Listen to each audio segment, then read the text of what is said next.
Hi my dear viewers listeners, welcome back once again to my channel. और अब मैं discuss करती हूँ वो सबसे एक बहुत महत्वपूर्ण टर्म जो रिलेशनशिप्स में इतना इम्पोर्टेंट है और इतने लोग इसके थ्रू गुजरते हैं लेकिन उनको आइडिया ही नहीं होता कि उनके साथ ऐसा कुछ हो रहा है। बिल्कुल जैसे कुछ समय पहले लोगों को नार्सिसिज्म के बारे में समझ नहीं थी, अब थोड़ी सी समझ है क्योंकि टर्म आ गया है रिसर्च के बाद। नार्सिसिज्म तो हमेशा ही था, लोग हमेशा ऐसे थे, लेकिन तब उन्हें समझ ही नहीं होता था कि ये कोई चीज़ है, ये होती क्या है, वो उसके बारे में सोचते भी नहीं थे, उसको नॉर्मल ही लगता था उन्हें कि ऐसे ही होते हैं। अब लोगों को पता है लेकिन अभी ठीक से पता नहीं है। बहुतों को सब डेफिनेशन समझ आती है थियोरेटिकली, लेकिन एप्लीकेशनल वे में नहीं पता फिर भी कि क्या होता है नार्सिसिज्म, या उसको मिसअंडरस्टैंड करते हैं या कंफ्यूज करते हैं। जो नार्सिसिस्ट नहीं है उसे नार्सिसिस्ट समझ लेते हैं और जो है उसे नहीं समझते। तो बहुत कुछ कंफ्यूजन चल रहा है, but at least we are making some progress. At least अधिकतर लोगों को नहीं समझ फिर भी, लेकिन कुछ प्रोग्रेस तो हो रही है एज कम्पेयर टू बिफोर। तो इसी कॉन्टेक्स्ट में आज मैं एक बहुत इंपॉर्टेंट टर्म डिस्कस करूंगी जो आई एम श्योर ऑलमोस्ट हर इंसान ने, एटलीस्ट 90% लोगों ने तो कभी ना कभी एक्सपीरियंस किया ही होगा लाइफ में। और स्पेशली इस टाइम में, कलयुग का टाइम है, और उसको बोलते हैं ब्रेड क्रम्बिंग। गांठ बांध दीजिए इस टर्म को, इसको बोलते हैं ब्रेड क्रम्बिंग। होती है ना ब्रेड के क्रम्स, ब्रेड के टुकड़े। ये टर्म आता है, अगर आपने स्टोरी शायद सुनी हो बचपन में, fairy tale Hansel and Gretel की स्टोरी थी, जहाँ पे हैंसल एंड ग्रेटल एक फॉरेस्ट में जाते हैं और ब्रेड क्रम्स छोड़ते जाते हैं अपना रास्ता, ताकि उनको रास्ता वापस जब जाना हो तो उनको ब्रेड क्रम्स से अपना रास्ता मिल जाए। और एनीवे वो विच के पास फंस जाते हैं। पूरी स्टोरी है, लेकिन वो ब्रेड क्रम्बिंग जो टर्म है वो वहीं से आता है। जो हमारे समझने के कॉन्टेक्स्ट में मतलब है इस टर्म का, वो ये है कि ये एक फॉर्म ऑफ इमोशनल या साइकोलॉजिकल अब्यूज होता है। ये इंटेंशनल भी हो सकता है और ये अनइंटेंशनल भी हो सकता है, लेकिन जिस भी तरह से हो ये एक फॉर्म ऑफ अब्यूज होता है, क्योंकि ये जिसको मिलता है उसको बहुत लैक की फीलिंग देता है, उसको फुलफिलिंग उसके लिए नहीं होता ये एक्सपीरियंस।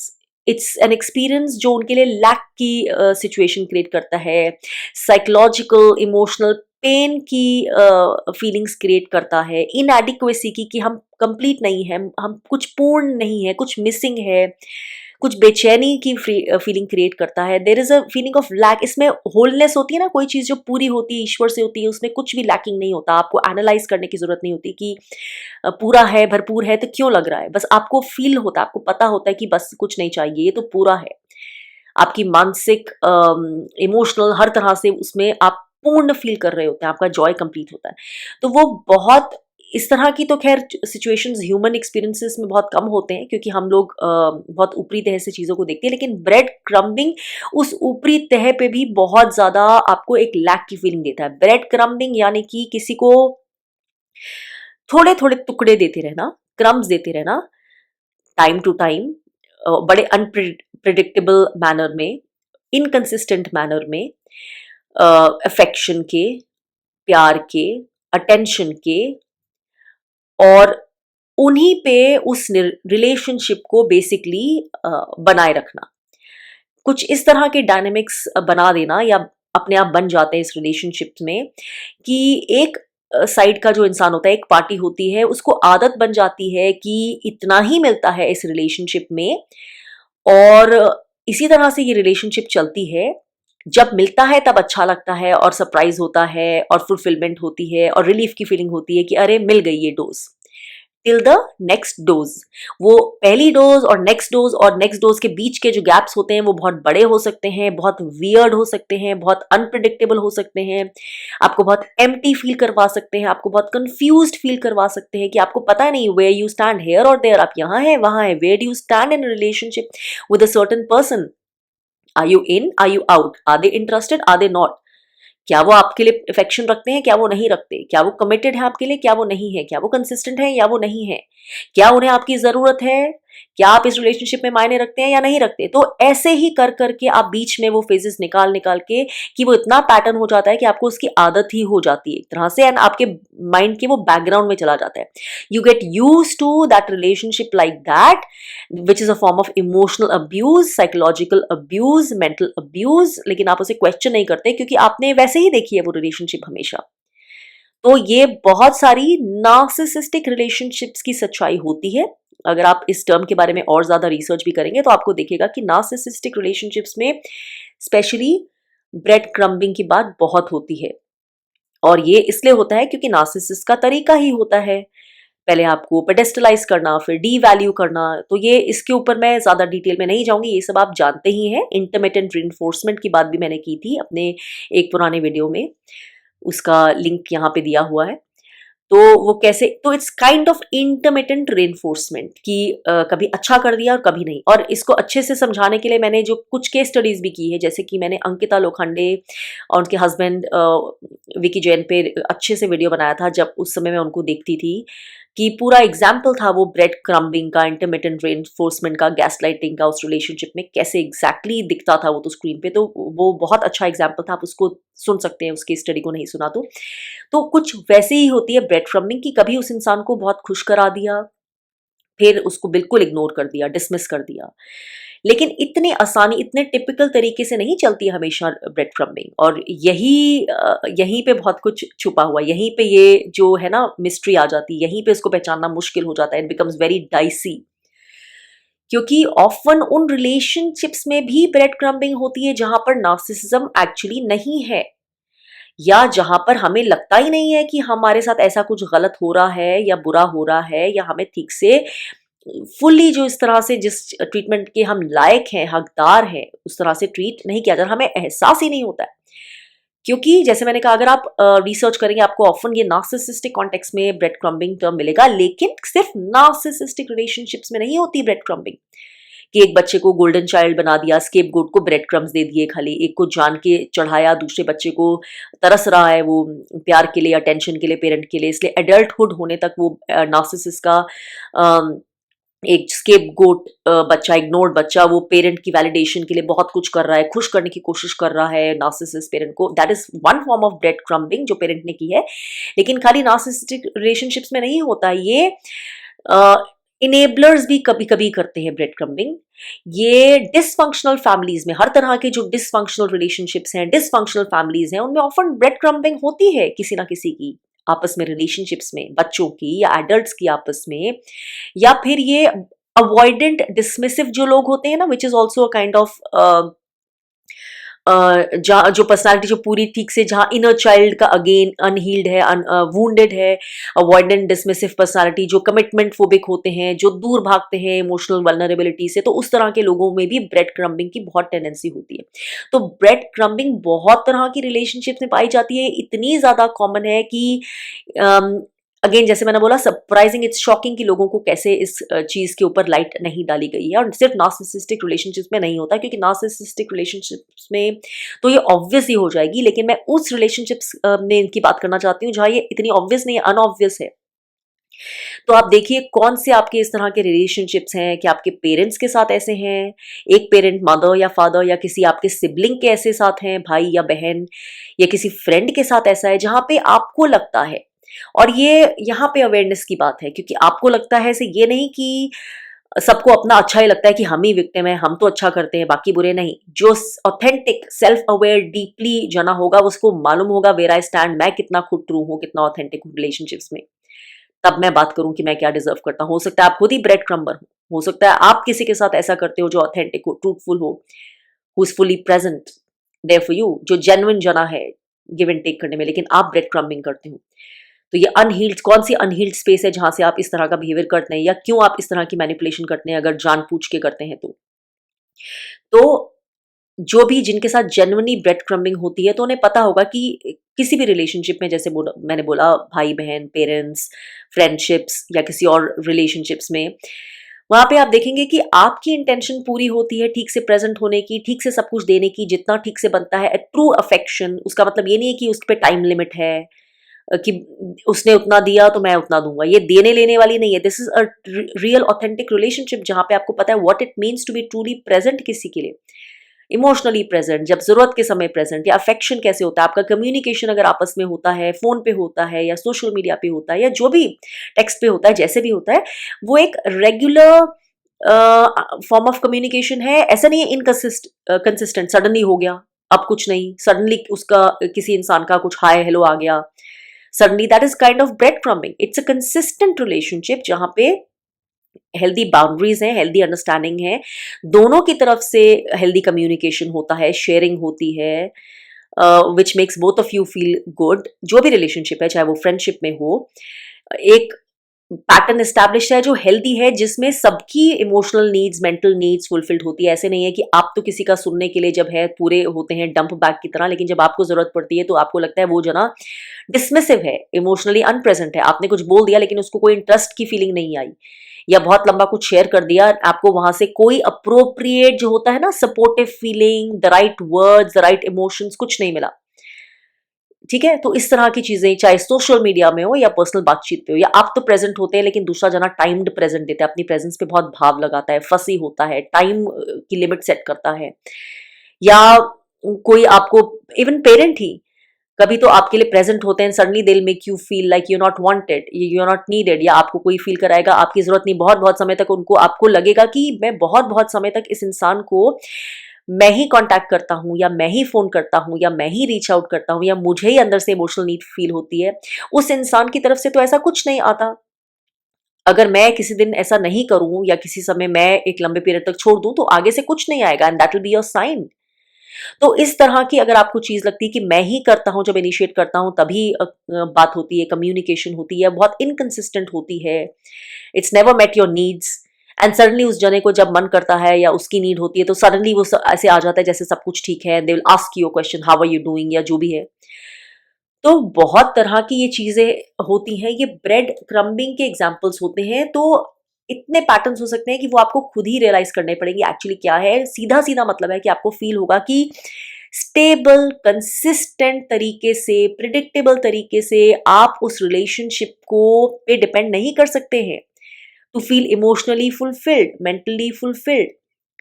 आप उस रिलेशनशिप में इनसिक्योर भी फील करते हैं कि क्या ये इंसान मेरे लिए डिपेंडेबल है, क्या मुझे जरूरत पड़ेगी ये इंसान होगा, कभी होता है कभी नहीं होता है, कभी सडनली हो जाता है, आपको अच्छा फील होता है कि आपको सरप्राइज होता है, अरे ये इंसान मेरे लिए प्रेजेंट था, या अरे आज तो इस इंसान ने सरप्राइज कर दिया, या अरे इस बार तो इस इंसान ने मुझे ये फेस्टिवल पे विश कर दिया, या मेरे साथ टाइम स्पेंड करने के लिए सडनली तैयार हो गया। क्योंकि हमेशा तो ये इंसान बहुत नखरे करता है, बहुत फसी होता है, बहाने होते हैं कि बिजी है, ये है वो है, तो आप खुश हो जाएं, एंड वो खुश होने से ही बहुत सारा आगे का समय निकल जाए कि नहीं ये 1 साल पहले इस इंसान ने ऐसा किया था ना। तो बट दैट्स ब्रेड क्रम्बिंग, क्योंकि उसमें कंसिस्टेंट तरह से आप डिपेंडेबल तरह से कुछ एक्सपेक्टेशन नहीं रख सकते कमिटमेंट की। एक हेल्दी इंडिविजुअल्स जैसे डील करते हैं एक दूसरे से, उस तरह की चीजें नहीं होती हैं इसमें।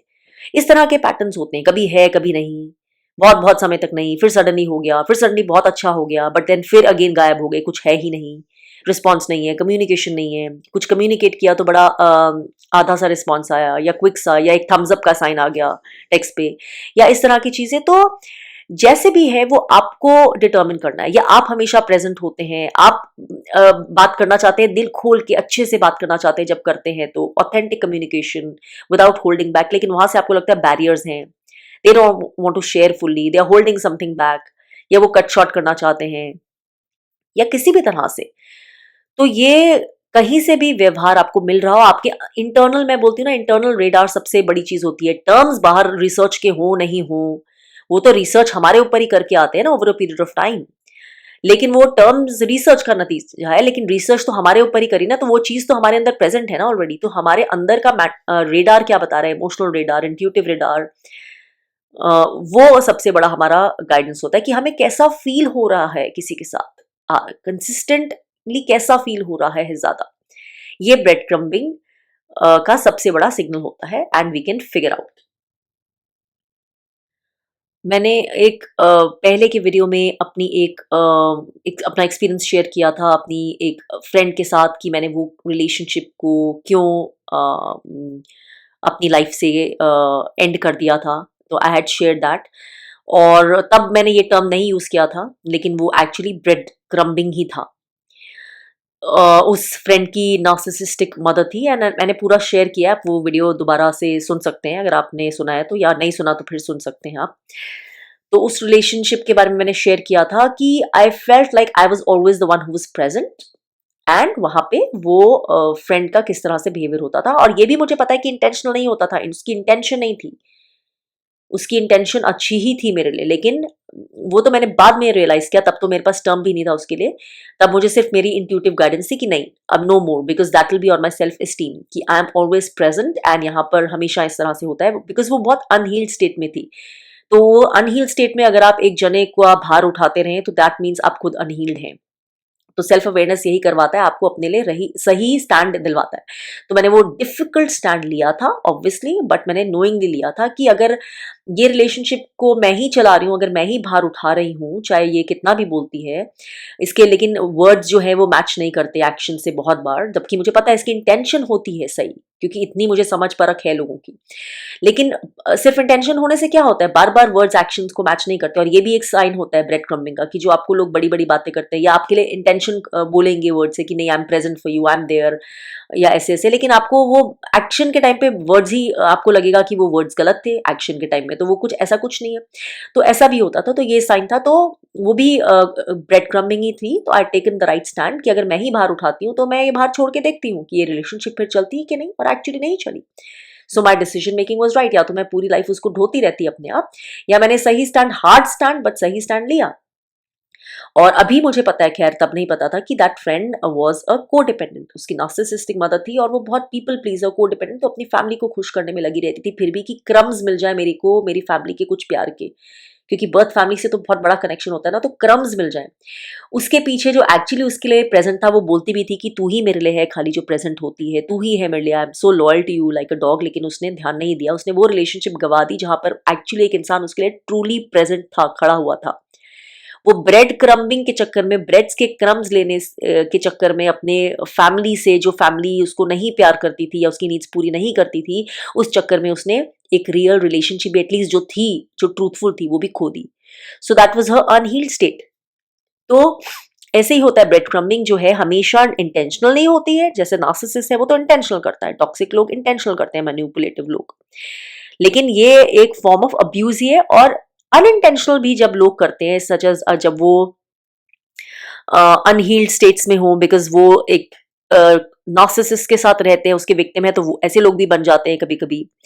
नार्सिसिस्ट ने ब्रेन वॉश किया है या इस तरह के लोग हो जाते हैं, या वो उनकी लो सेल्फ एस्टीम है, या बहुत एक अनहील्ड स्टेट में है, को डिपेंडेंट है, अवॉइडेंट डिसमिसिव है।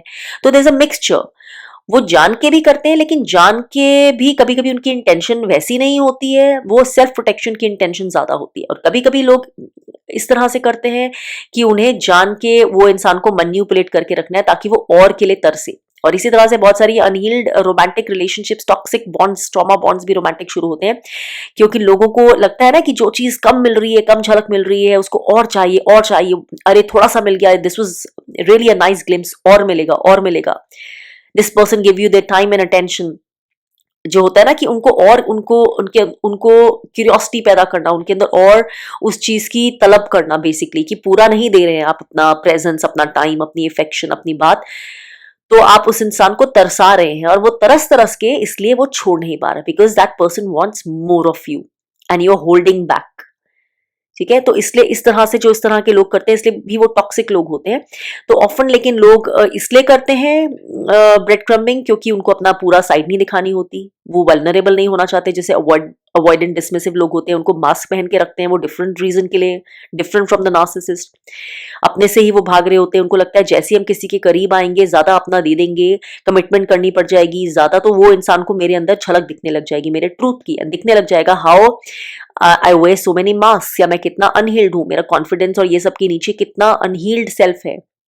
या फिर मैं ज्यादा पास आऊंगा, अगर ज्यादा लोगों के साथ इमोशनली कनेक्टेड होऊंगा, वल्नरेबल होऊंगा, तो that is a recipe for pain. उनको लगता है इससे पेन, उनके एक्सपीरियंसेस की वजह से उनको लगता है कि ज्यादा पास आना मतलब पेन क्रिएट करना अपने लिए, इससे इमोशनल पेन और हर्ट रिजल्ट होगा। तो बहुत सारे रीजन हो सकते हैं लोग कि दूसरों को क्यों ब्रेड क्रम्बिंग करते हैं, दूर रखते हैं, कमिटेड नहीं होते हैं, वर्ड्स और एक्शंस मैच नहीं होते, भागते हैं या गोस्ट कर देते हैं, या उनकी टेक्सटिंग या उनका फोन कम्युनिकेशन या उनका pattern of behaving, communicating with you बहुत इनकंसिस्टेंट होता है, अनप्रिडिक्टेबल होता है, हाइज एंड लोज में होता है, या आप उस पर डिपेंड नहीं कर सकते हैं, ट्रस्ट नहीं कर सकते हैं, आप उसकी सेंस नहीं बना सकते पूरी तरह से कि ये एक्सपेक्ट करना चाहिए या नहीं। आप छोटी-छोटी चीज़ों में भी आप देखेंगे कि आप पूरी तरह से एक्सपेक्ट नहीं कर सकते आँख बंद करके ग्रांटेड लेके कि ऐसा ओकेज़न है, ये चीज़ है तो ये इंसान ऑब्वियसली प्रेज़ेंट होगा ही। ये वाला कम्युनिकेशन ऑब्वियसली ऐसे चलेगा ही। तो आपको आपको जैसे होता है ना गेम में फँसाए रखते हैं। आपको लगता है कि इट गेट्स सो एग्जॉस्टिंग, इतना ड्रामा कि आपको लगता है ये आप गेम प्ले कर रहे हैं क्या छोटी-छोटी चीज़ों के लिए, छोटी-छोटी एक्सपेक्टेशंस के लिए? ये तो आपका राइट है ना? इतनी रिलेशनशिप में इतना तो बनता ही है ना, ये तो बेसिक चीज़ें हैं, बाकी तो इसके ऊपर होनी चाहिए बोनस। तो बेसिक चीज़ों के लिए भी कभी-कभी आप ऐसे तरस रहे होते हैं या ऐसे कन्फ्यूज़्ड होते हैं या अनश्योर होते हैं कि ये चीज़ होगी कि नहीं, ये डेट आ गई पर ऐसा वो जना आएगा कि नहीं, ये बात होगी कि नहीं, उसका टाइम निकल पाएगा या नहीं? So all that nonsense that happens is a result of you being breadcrumbed, क्योंकि आपका ये सोचना ही ये वाले गेम में अननोइंगली, चाहे आपने नहीं क्रिएट किया लेकिन आपका उसमें प्रेजेंट होना ही इज द आंसर की ब्रेड क्रम्बिंग हो रही है। आप ऐसे किसी चीज के बारे में सोच रहे हो, आप इनसिक्योर होते हो, अनश्योर होते हो, डाउट में होते हो, ग्रांटेड नहीं ले सकते, आप पहले से कंफर्टेबल नहीं हो सकते कि डिपेंडेबल कि ये तो ऐसा होगा ही। आप हमेशा टेंटर हुक्स पे होते हो, you don't know for sure कि ऐसा होगा कि नहीं होगा, तो आपको एक तरह से फंसाए रखना। तो ये चीज बहुत होती है। पेरेंट कर सकता है चाइल्ड के साथ, चाइल्ड कर सकता है पेरेंट के साथ, आपस में कर सकते हैं लोग दूसरे तरह की रिलेशनशिप में, फ्रेंड्स करते हैं। तो all that is an example of bread crumbing. आपका अंदर का रेडार बताएगा कि आपको अगर अच्छा भी लग गया किसी पल, लेकिन आपको वो अच्छा इसलिए लग रहा है क्योंकि जेन्युइनली लगना चाहिए, या इसलिए लग रहा है क्योंकि आप वो बिहेवियर आपको ऑफर नहीं मिलता और इसलिए बहुत टाइम बाद मिल रहा है, या सडनली मिल गया है जो आपने एक्सपेक्ट नहीं, इसलिए आप खुश हो रहे हैं। तो देखिए, क्योंकि कोई भी हेल्दी रिलेशनशिप में पैटर्न जो है गिव एंड टेक का, हेल्दी कम्युनिकेशन का, इमोशनल इन्वॉल्वमेंट का, वो एक सर्टेन लेवल पे होना ही चाहिए। उसमें कोई इफ्स एंड बट्स नहीं है, ये किसी की फेवर नहीं है जो कोई आप पे करेगा। एक एक बेसिक लेवल ऑफ वो सब होना ही चाहिए, और दूसरा वो कंसिस्टेंट होना चाहिए। मतलब ऐसा नहीं कि कभी हो गया कभी नहीं, या कभी कभी प्रिडिक्ट नहीं कर सकते, नहीं, वो कंसिस्टेंट हमेशा वैसा ही होना चाहिए। उसका मतलब ये नहीं है कि ऑब्वियसली कभी किसी के लाइफ में कोई अप्स एंड डाउन्स हैं तो उसका बिहेवियर चेंज नहीं होगा, तब वो इंसान ट्रबल्ड है, स्ट्रेस्ड है, कुछ भी है, वो तो ऊपर नीचे उतार चढ़ाव चलते, उसकी बात नहीं करी। उसमें भी जो इंसान ट्रूली प्रेजेंट है वो आपके लिए होगा, लेकिन आप उतार चढ़ाव में भी देखेंगे जो इंसान इस तरह का ब्रेड क्रम्बिंग करता है वो शायद आपके लिए तब भी ठीक से प्रेजेंट नहीं होगा, या प्रेजेंट होगा तो थोड़ी सी सिंपैथी जता देगा बट बड़ी सुपरफिशियल लेवल पे, but actually that person will not really be present for you, और आपके अंदर से आपको वो फीलिंग आ जाएगी कि वॉज दैट इट, ये इंसान क्या रियली प्रेजेंट है, क्या रियली सपोर्ट करना चाहता है, मदद करना चाहता है, इमोशनली प्रेजेंट होना चाहता है, या ये टिक मार्क करना चाहता था कि मैंने जता दिया, या मैंने बोल दिया, या मैंने राइट चीजें वो कर दी, व्यवहारिकता। So you will figure that out, you will feel that inside you. तो ब्रेड क्रम्बिंग में ये सारी चीजें चलती हैं जो आपको एंक्शियस रखती हैं, आपको अनफुलफिल्ड रखती हैं, आपको डाउट में रखती हैं, आपको चैन से नहीं उस रिलेशनशिप में, इन द सेंस कि आप वो उनका अफेक्शन, उनका लव, उनकी प्रेजेंस, उनका सपोर्ट, उनकी कंसिस्टेंट रेगुलर हेल्दी कम्युनिकेशन, आप कुछ भी वो चीजें ग्रांटेड नहीं ले सकते हैं।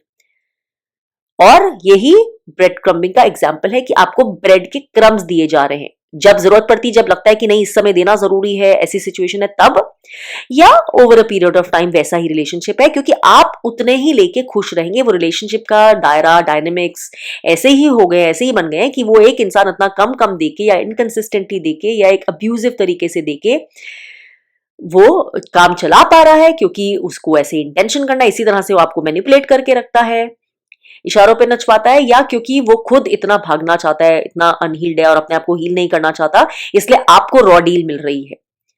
तो इन ईदर केस उसका रीजन जो भी चाहे हो, वो direct, indirect, intentional, unintentional, narcissist, non narcissist, जो भी रीजन हो, बेसिक चीज समझने की है कि आप वो बिहेवियर डिजर्व नहीं करते हैं। आप वो बिहेवियर डिजर्व नहीं करते। मेरी फ्रेंड अगर बार बार ऐसा मेरे साथ, मेरा बहुत लंबे समय तक ऐसे चला, बहुत समय तक की फ्रेंड थी वो मेरी, जब ये डिसीजन मैंने लिया तो I think she was already in my life for, I think, I don't remember exactly, almost 15 साल तो हो ही चुके थे, ऐसा कुछ। तो तब मैंने ये डिसीजन लिया था, तो मुझे पता था, मुझे इतना तो मालूम ही था कि वो उसकी क्या प्रॉब्लम्स है, वो बुरी सोल नहीं है, सब कुछ है। तो लेकिन वो ही रीजन अगर मैं दे दे के आप बेनिफिट ऑफ डाउट करते जाएंगे, एक्सक्यूज करते जाएंगे, करते जाएंगे, करते जाएंगे, अल्टीमेटली आप अपने साथ राइट नहीं कर रहे हैं। आप अपने को रोके हुए हैं, अपनी डेवलपमेंट, अपनी ग्रोथ को। आप अपना लेसन नहीं सीख रहे। आपका लेसन है, you have to see yourself for who you are, क्या आप ब्रेड क्रम्ब लेने के लायक हैं? क्या आप इतना ही डिजर्व करते हैं? क्या आप इतने ही वर्दी हैं? क्या आपका टाइम, एफर्ट, आपकी ट्रू ऑथेंटिक प्रेजेंस क्या ये डिजर्व करती है कि ये सामने से आपको यही मिले? और अगर आप वो रिलेशनशिप में फिर भी बंधे हुए हैं तो सिर्फ तरस के लिए, या सिर्फ मॉरल ऑब्लिगेशन के लिए, या सिर्फ क्योंकि आपने एक अनफेयर बर्डन लिया अपने ऊपर किसी अनहील्ड इंसान का जो खुद को नहीं देख पा रहा है आपके बेस्ट एफर्ट्स के बावजूद, तो आप वो उनका वेट नहीं ढो सकते। अल्टीमेटली आपको अपने लिए जो सही है, राइट एक्शन, ध्यान रखिए, right action is not always the easiest action, not the most comfortable action.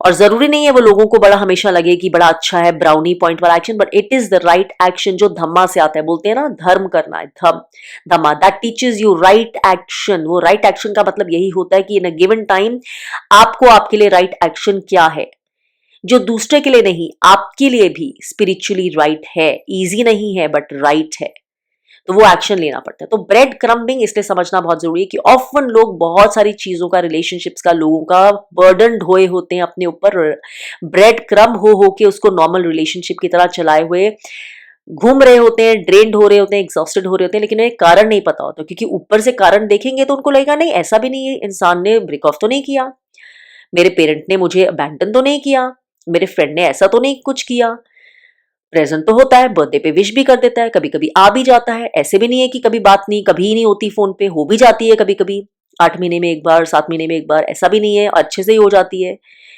हाँ, जरूरी नहीं हमेशा जवाब नहीं देता, तो बिजी होता है, लेकिन दे भी देता है। तो आप इसलिए कंफ्यूजन में ही आप कुछ ठीक से सोच नहीं पाते। तो ऐसे तो इसलिए मैं कैसे बोलूं कि ये इंसान बिल्कुल गलत है, या मुझे टोटली इग्नोर कर रहा है, या गलत कर रहा है, या मैनिपुलेट कर रहा है, क्योंकि साइंस इतने कंफ्यूजिंग है ना, और वही कंफ्यूजन में आप चले जाते हैं, आगे बढ़ते जाते हैं, प्रेजेंट रहते हैं। लेकिन नहीं, bread crumbing is bread crumbing, क्योंकि जैसे मैंने आपको बता दिया, हेल्दी रिलेशनशिप में हेल्दी तरीके से ही होता है, आपको गेस वर्क नहीं करना पड़ता, इनसिक्योर नहीं होना पड़ता, इंश्योरिटी नहीं होती कि अच्छा है कि नहीं है, या नहीं इतना तो किया था तो मैं ही ज्यादा एक्सपेक्टेशन कर रहा हूं। नहीं, इट इज क्रिस्टल क्लियर कि ये बहुत हेल्दी है और कंसिस्टेंट है। तो वो जब नहीं है और जब ऐसे ट्रीटमेंट हो रहा है, that is a primary example of bread crumbing. तो प्लीज इसके ऊपर गौर करिए और अपनी रिलेशनशिप्स पे आप सेल्फ रिफ्लेक्ट करिए कि कहाँ कहाँ आपको डेफिनेटली ब्रेड क्रम्बिंग मिली है, या कहीं आप तो कोई अनहील्ड पैटर्न की वजह से किसी की ब्रेड क्रम्बिंग नहीं कर रहे। क्योंकि कोई हेल्दी इंसान है और आप उसकी ब्रेड क्रम्बिंग करेंगे तो वो आपको सही एक्शन उसका यही होगा कि after a point of time that person should be out of your life. और अगर ऐसा है कि कोई ब्लड रिलेशनशिप्स है ऐसे जहां नहीं है, वहां पर भी आपको डेफिनेटली उस इंसान के एक्शंस आपके प्रति डिफरेंट होने चाहिए। ब्रेड क्रम्बिंग किसी को ऐसे एक्सेप्ट नहीं करनी चाहिए कि कोई बैठ के ले रहा है, उसके टाइम की, एनर्जी की, प्रेजेंस की, इमोशंस की कोई वैल्यू नहीं है। सिर्फ आपकी ब्रेड क्रम्बिंग जो है उसके हिसाब से उसको वो हमेशा मैनिपुलेट होता रहे, आपकी जरूरत है तो वो प्रेजेंट हो, और ये एक तरफी रिलेशनशिप इस तरह से चलती रहे। So this is unhealthy give and take. एक जना ट्रूली दे रहा है या ठीक तरह से कंसिस्टेंटली प्रेजेंट है, डिपेंडेबल है, लेकिन दूसरा जना ऐसे नहीं है। तो देखिए कहाँ कहाँ ऐसी चीज आपके रिलेशनशिप्स में प्रेजेंट है। ब्रेड क्रम्बिंग के ऊपर मैं बहुत कुछ और बात करना चाहती हूँ, लेकिन वो मैं करूंगी आने वाले वीडियोस में, because this topic is really something जिसके अंदर डीप डीप डीप डेल्व करना चाहिए। तो अगले मैं और डिटेल में बात करूंगी, लेकिन इस वक्त आप इतने पर ही सेल्फ रिफ्लेक्ट करिए, because you deserve a lot of self love. You do not deserve just bread crumbs. You deserve healthy relationships along with a healthy relationship with your own self. तो पहले अपने साथ हेल्दी रिलेशनशिप रखिए और फिर दूसरों से भी हेल्दी रिलेशनशिप की ही एक्सपेक्टेशन रखिए, उससे कम नहीं, ब्रेड क्रम्स नहीं।